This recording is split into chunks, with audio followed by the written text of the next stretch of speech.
So, what's wrong with DC movies? Let's have a chat.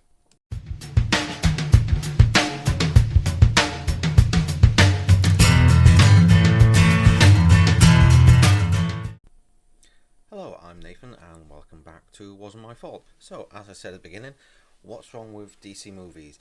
And I'm really going to hate myself for saying this, and I'll probably get a lot of hate from everybody else for saying it as well. And it's one thing: The Dark Knight.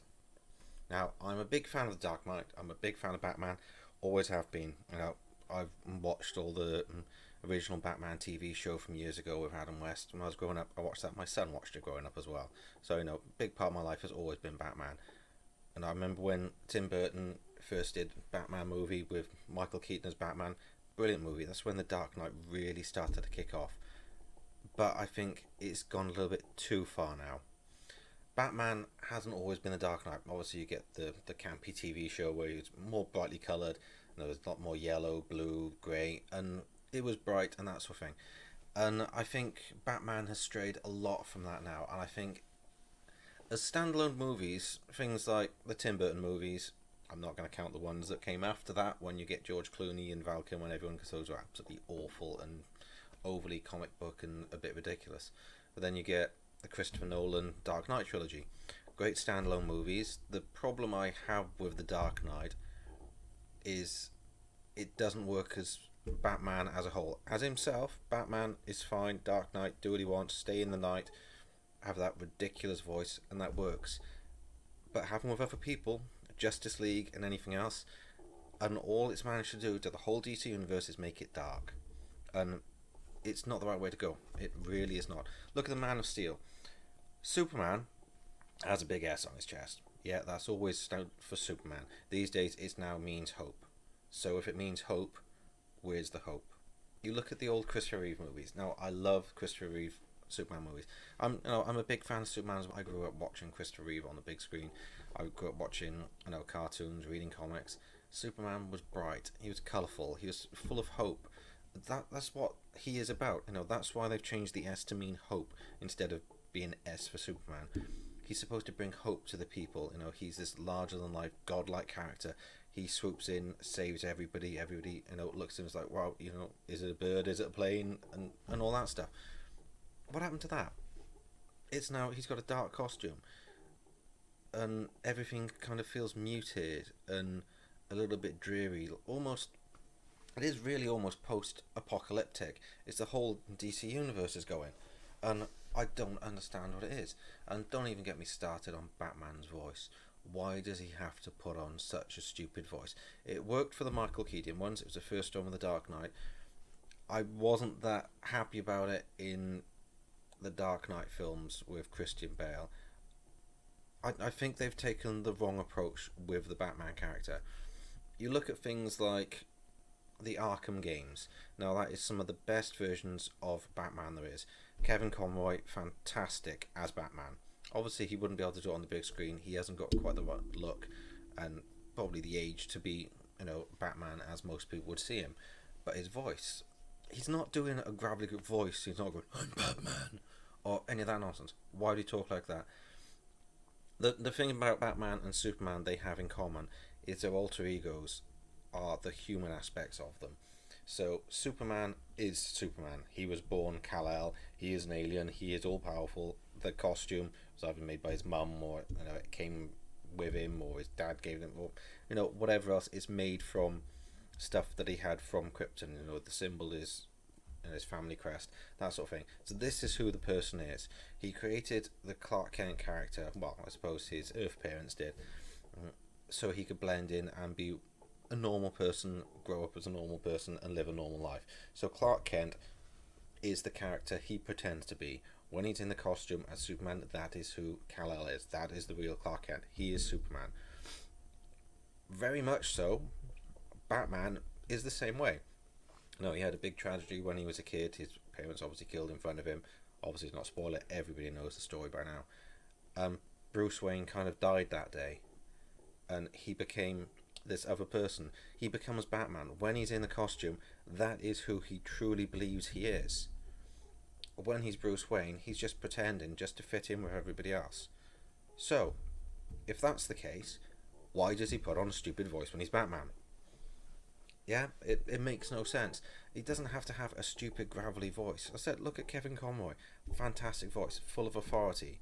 He talks, you listen. You know, he speaks really clearly, and you know when he's speaking, it's with authority. He's actually knowing what he's saying. He doesn't stumble his words. He's very to the point. That is what Batman needs to be. He doesn't need to be doing stupid voices, sounding all intimidating. He just has to sound like he's full of authority. He's in charge. He knows what he's talking about. He's intelligent. This is what he should be. When he's Bruce Wayne, he's a different person.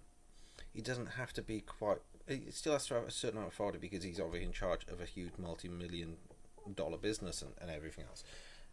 But he doesn't have to be so direct. And do you know what I mean? If you look at the old Christopher Reeve movies, when he's Superman, he stands his full height.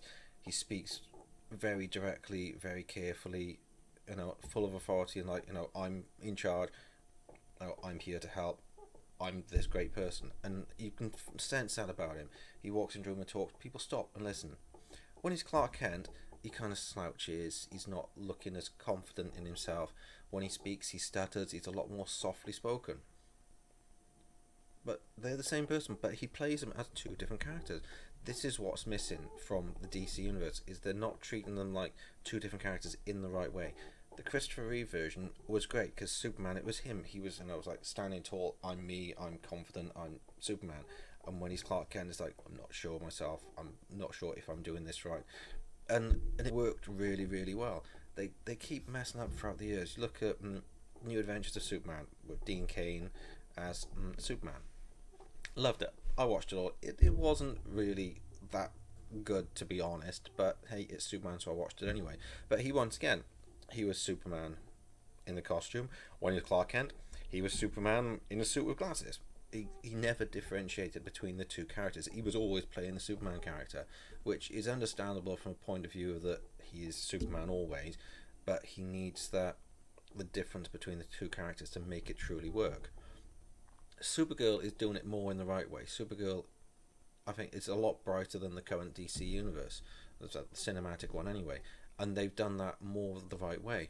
Supergirl is full of hope. People see, you know, the bright costume coming towards them when they're in danger, and it's like, oh my god, I'm going to be saved. You see Henry Cavill, you can't even see him coming in the clouds. He's too dark. Why? It makes no sense. Wonder Woman has some of the similar problems as well. I'll do a review later of Wonder Woman. I enjoyed the movie. It was a good movie. It is the best one in the cinematic universe for DC so far. But it's still dark. Most of the fight scenes take place at night, and this is because of Dark Knight. You have the current Dark Knight with the ridiculous voice, the dark clothing, running around during the daytime. It's not going to work. It is not going to work. Superman can go around during the day. Wonder Woman goes around during the day. You get the Dark Knight during the day, and he's a big black figure in the middle of the day, and he looks ridiculous. So why don't they tone down the black? Luckily, in Batman vs Superman, awful movie, the only good part was Wonder Woman. Don't even get me started on Lex Luthor. Oh my god. Jesse Eisenberg is not Lex Luthor. He's Jesse Eisenberg no matter who he plays. Get rid of the character. Do something with him. I don't know, melt his face or something and make somebody different. He is not Lex Luthor. He was awful. But in that, at least Ben Affleck as Batman, the costume was more grey. It was getting more bright. That could, you know, go around during the day a little bit better. And I think this is what they need to focus on. You look at Marvel, Iron Man, hugely bright costume, doesn't really look ridiculous. Well, he kind of does, but you expect it because of that's the character. Spider-Man, bright costume, goes around during the day, goes around during the night, and it's always bright. And once again, he's full of hope. You see Spider, you're in trouble. You see the red and blue, same colours as Superman, and it's full of hope. This is what they need to do. Get rid of the ridiculous voice. Get rid of the dark. Bring the Dark Knight back into the light a little bit. Yeah, when he's going around at night, black costume, appropriate. But let's start bringing them out during the day as well. You know, criminals don't only operate at night. Yes, predominantly a lot of the stuff, robbing banks and so on, will generally be done at night when things are closed.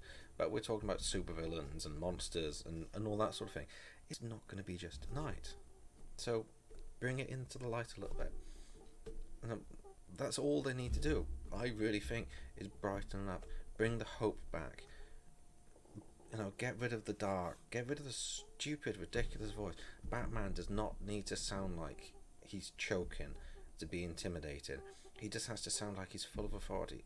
Watch the Arkham games, play the Arkham games. Kevin Conroy nails it completely. There's cartoons of Batman, Brave and the Bold. He doesn't have a completely ridiculous voice. He's got quite a gruff voice, but it makes sense because he's supposed to be quite a manly character.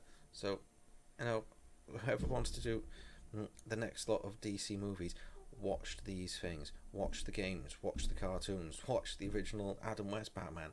Make it more fun. Make it brighter. Make it easier to watch. And it is a comic book. It's going to be a little bit ridiculous. Stop trying to think, oh, it needs to be realistic. It's not going to be. You've got people flying, you've got people with ridiculous powers, you've got Batman with all his wonderful toys and everything else. It is going to be slightly ridiculous. Embrace that. Stop trying to make things realistic and dark and dreary. It's not post-apocalyptic. It's modern day. Modern day is full of colour. Bring the colour back. Okay, well, that's for now.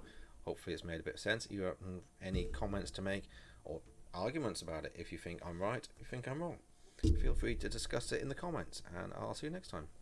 Bye bye.